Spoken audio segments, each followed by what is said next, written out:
Mga kaibigan, welcome back po sa inyo. Napakaganda po na pag-uusapan natin kasi may lumabas na po na listahan ng mga gustong maglaro sa Gilas Pilipinas sa SEA Games. Kaabang-abang po ito. Andito si Milora Brown, SJ Belangel at Asian imports natin kabilang na si Kiambao at mga US-based Phil-Am, Kihei Clark, Remy Martin at Boogie Ellis. Wow naman! Sa hindi po nakakala mga kaibigan, ng ating Gilas Pilipinas po ay may laban sa SEA Games sa December sa Bangkok, Thailand. At meron pong pangamba sa availability ng ating mga players kasi po mga kaibigan, ito po ay walang FIBA break. So ito mga kaibigan, may lumabas na nga po na listahan ng mga players na willing daw maglaro sa ating national team dito sa SEA Games at talaga natuwa ko nung makita ko. Ito basahin po natin yung report ng spin.ph. Maraming salamat po. Ang lahat po ng players na ito ay willing to play for the Gilas sa SEA Games. Ito ayon daw po sa source nila mga kaibigan, mga source.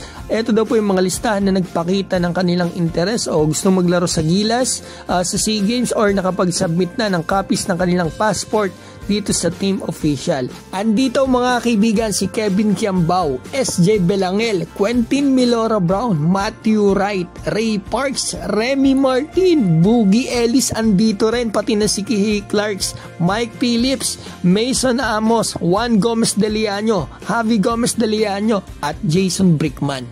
Alam nyo po mga kaibigan, kanina nung makita ko itong listahan na ito, ako po talaga sobrang natuwa at sobrang na-excite sa Gilas natin na ito. Kasi tingnan nyo naman yung mga pangalan na andito talagang, nandiyan pa yung kaibigan natin, SJ Belangel, isang gusto ko na makapasok dito sa Final 12 natin sa main team. At the same time, nandito yung mga dating Gilas natin at ito mga kaibigan, yung mga US base. Si Remy Martin, gustong-gusto nito maglaro sa Gilas Pilipinas, matagal na. Andito pa si Boogie Ellis at Kihei Clark. Si Boogie Ellis, naglaro yan sa G-League. Nasa German na ata ngayon, German League.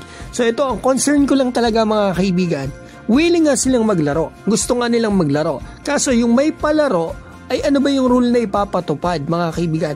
Kung ito ba ay FIBA rule ang ipapatupad nila na isa lang ang naturalized na pwede o yung mga kagaya niyan nila Boogie Ellis, hindi sila pwede kapag FIBA rule, sila Remy Martin kasi hindi sila nakakuha agad ng Philippine passport before mag 16.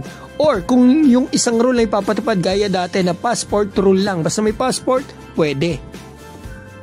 Ang sabi po sa akin ng source natin sa SBP kanina nung tinanong ko ito ay ito wala pa nga daw po sa kanilang ibinibigay ang organizer dito sa Bangkok, Thailand. So abangan natin mga kaibigan, sana ay passport rule lang mga kaibigan at wag FIBA rules kasi talagang gusto ko talagang makita ang Gilas players natin na nasa listahan dito mga kaibigan. Kayo po, anong masasabi nyo?